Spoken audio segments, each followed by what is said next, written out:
રાજ્યસભા સાંસદની જે જગ્યા ખાલી પડી એમાં ફાયદો ભાજપને થવાનો છે અને કોંગ્રેસને નુકસાન થવાનું છે. એના વિશે હું તમારી સાથે વાત કરીશ.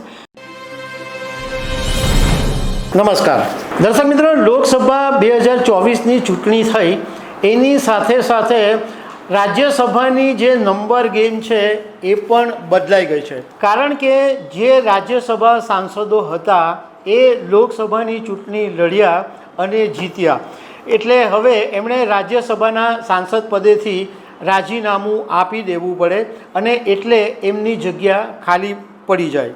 હવે આ રાજ્યસભા સાંસદની જે જગ્યા ખાલી પડી એમાં ફાયદો ભાજપને થવાનો છે અને કોંગ્રેસને નુકસાન થવાનું છે. એના વિશે હું તમારી સાથે વાત કરીશ.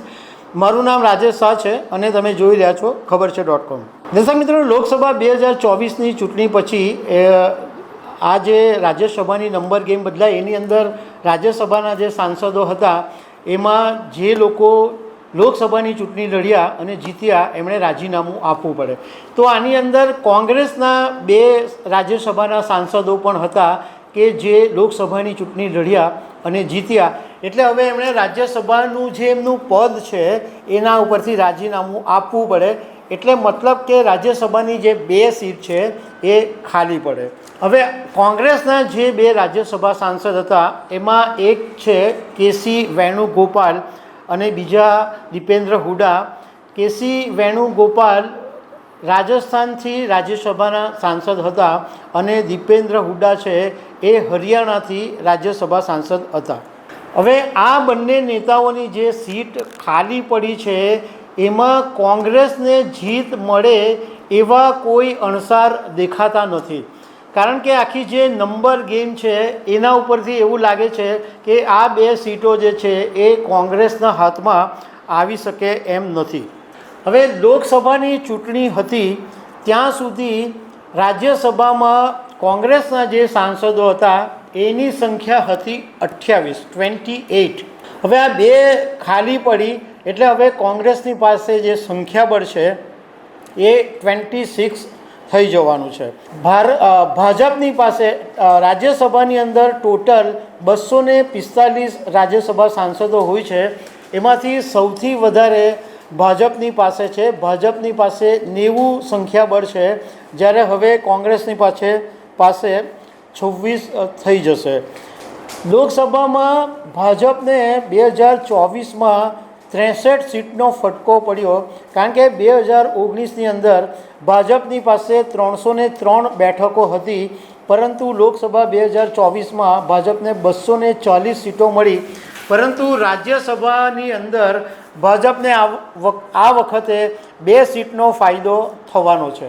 હવે તમને એમ થશે કે આમાં ભાજપને ફાયદો કેવી રીતે થાય, તો એમાં એવું છે કે રાજ્યસભાની ચૂંટણી અથવા પેટા ચૂંટણીમાં મતદાન માટે +1 ફોર્મ્યુલાનો ઉપયોગ થાય છે. એટલે જે વિધાનસભા હોય એના સંખ્યાબળના એટલે ધારાસભ્યોના વોટિંગને આધારે એની સીટ નક્કી થતી હોય છે. હવે હરિયાણા વિધાનસભા એટલે દીપેન્દ્ર હુડાની જે સીટ છે, જે હરિયાણાથી તેઓ રાજ્યસભા સાંસદ છે, તો હરિયાણા વિધાનસભાની સ્ટ્રેન્થની વાત કરીએ તો ટોટલ 46 ધારાસભ્યોના મતની જરૂર પડે. તો અત્યારે ભાજપની પાસે 41 ધારાસભ્યો છે અને બીજા અપક્ષના સમર્થન સાથે ભાજપની પાસે ટોટલ 43 ધારાસભ્યો છે. અને ભાજપે એવો દાવો કર્યો છે કે અમારી સાથે જનનાયક પાર્ટીના 4 ધારાસભ્યોનું સમર્થન છે. એટલે એ દૃષ્ટિએ જોઈએ તો હરિયાણાની જે રાજ્યસભાની બેઠક છે એની ઉપર ભાજપને જીત મળી શકે. રાજસ્થાનની અંદર તો બહુ ક્લિયર કટ રસ્તો છે ભાજપને માટે, કારણ કે રાજસ્થાનની અંદર ટોટલ જે ધારાસભ્યો છે એ 200ની સંખ્યા છે અને તરફેણમાં વોટ માટે ટોટલ 101 ધારાસભ્યોના વોટની જરૂર પડે અને ભાજપ પાસે ટોટલ 115 ધારાસભ્યો છે, એટલે 101 કરતાં તો વધારે છે. એટલે રાજસ્થાનમાં તો ભાજપને કોઈ પ્રકારનો પ્રોબ્લેમ આવે એમ જ નથી. તો આ બંને જે સીટો છે કોંગ્રેસની ખાલી પડેલી એ ભાજપ જીતી શકે એમ છે. બીજું રાજકારણના જાણકારોનું કહેવું એમ છે કે અત્યારે રાજ્યસભાના વિપક્ષ નેતા મલ્લિકાર્જુન ખડગે છે, પરંતુ મલ્લિકાર્જુન ખડગેની જે વિપક્ષ નેતાની સીટ છે એ પણ જોખમમાં આવી શકે એમ છે. કેવી રીતના જોખમમાં આવે?